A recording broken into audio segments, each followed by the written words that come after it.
ዶክተር በድሉ ዋቅጅራ ግዕዝ የሞተ ቋንቋ ነው።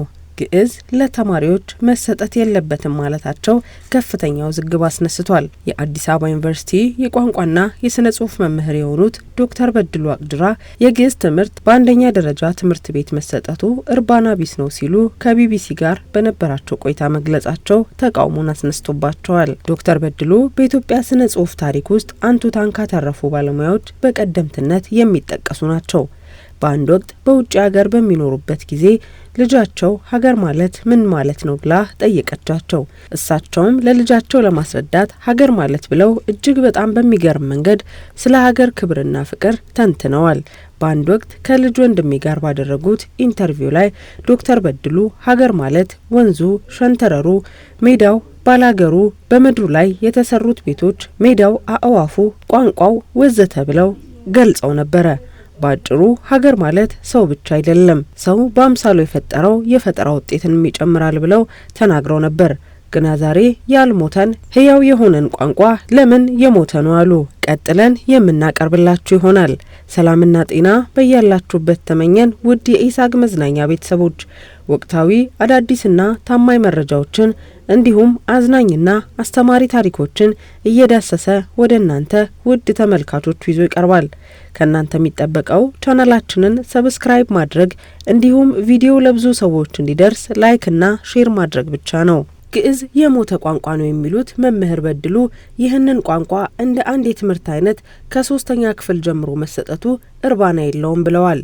አንድ ቋንቋ የአፍ መፍቻ ተናጋሪ ከሌለውና ከ25,000 በታች ተናጋሪ ካለው ሞቷል እንደሚባል የሚናገሩት መምህሩ ይህንን የሞተ ቋንቋ ከታች ክፍል ጀምሮ መስጠት የተማሪዎችን ጊዜ ማጥፋት እንደሆነ ገልጸዋል። ቋንቋውን የመማር ወሳኝ ዓላማ ለተግባቦትና ሕይወትን ለመምራት እንደሆነ የሚናገሩት መምህር በድሉ ግዕዝ ለተግባቦትም ሆነ ሕይወትን ለመምራት አሁን ላይ ጥቅም የለውም ማለታቸው በርካቶችን አስቆጥቷል። የግዕዝ ቋንቋ በአዲስ አበባ ዩኒቨርሲቲ በጀርመንና በፈረንሳይ ውስጥ ይሰጣል የሚሉት መምህር በድሉ ቋንቋው የሚሰጠው በግዕዝ ቋንቋ ምርምር ማድረግ ለሚፈልግ ብቻ መሆኑን ይጠቅሳሉ። በመሆኑም ትምህርቱ ይሰጥ ከተባለም መሰጠት ያለበት ከ9ኛ ክፍል ጀምሮ ወይንም ለአንትሮሎጂ፣ ለታሪክና ለቋንቋ ጥናት ፍላጎት ላላቸው የማህበራዊ ሳይንስ ተማሪዎች እንዲሆንም መምህሩ ይመክራሉ። ዩኒቨርሲቲ ከገቡ በኋላ ለ1 ዓመት የግዕዝ ቋንቋ መማራቸውን የሚናገሩት መምህር በድሉ ግዕዝ አይጠቅምም የሚል አቋም ባይኖራቸውም የተግባቦትና የህይወት ጥቅሙ ውስን የሆነውን ቋንቋ ከ3ኛ ክፍል ጀምሮ መስጠት የተማሪዎችን ጊዜ ብክነት ነው የሚሆነው ሲሉ ውሳኔያቸውን ተችተዋል። ተማሪዎቹስ 9 ዓመት ሙሉ ምንድን ነው የሚማሩት ሲሉም በሚኖረው ዝግጅት ላይ ጥያቄ አንስተዋል።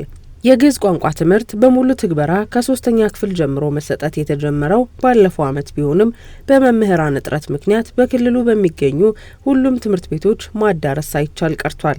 በዚህ ጉዳይ ላይ ሌሎች ምሁራን ቋንቋው መሰጠቱ አግባብ ነው ያሉ ሲሆን በአዲስ አበባ ቋንቋና ስነ ጽሑፍ ትምህርት ክፍል መምህር የሆኑት ሙሉሰው አስራቱ የተግባራዊነቱና የአፈጻጸም ሂደቱ ላይ ጥያቄ ቢኖራቸውም ቋንቋው እንደ አንድ ትምህርት አይነት መሰጠቱን በበጎ ነው የሚያዩት። ግዕዝ ለኢትዮጵያ ነባር ቋንቋ ነው። ዶክተር በድሉ ግዕዝ የሞተ ቋንቋ ነው ማለታቸው በርካቶችን ማበሳጨቱ በዘርፉ ያሉ ተመራማሪዎች ስለ ጉዳዩ አስተያየት እንዲሰጡ አድርጓቸዋል። ተመራማሪዎቹ እንዳሉት ከሆነ አንድ ቋንቋ ሞተ ለማለት የሚያስችለው ተናጋሪ ሳይኖሩ ሲቀርና አፍ መፍቻ የሚያደርገው ሰው ሲጠፋ እንደሆነም ተናግረዋል። በሌላ በኩል እንግሊዝ፣ ጀርመን፣ ቻይና፣ ሩሲያና ሌሎች ሀገራት የትምህርት ክፍል አዋቅረው ለልጆቻቸው እያስተማሩ ነው። ከዚህ ባለፈ ደግሞ እንደ ላቲን፣ ሰንክሪትና መሰል የጥንት ቋንቋዎች ከ1ኛ ደረጃ ጀምሮ እየተሰጡ ይገኛሉ ብለዋል። የሞተ ቋንቋ ነው ብሎ እንዲድን ከመፍቀድ እንዳይሞት ማዳን ለምን አልተፈቀደም የሚሉ ሀሳቦች ብቅ ያሉ ሲሆን ከምን ተነስተው እንዲተናገሩ የሚል ጥያቄዎችም ተነስተዋል። ማንም ሰው ግዕዝን ከእናቱ ማህፀን ሲወጣ አልተማረም።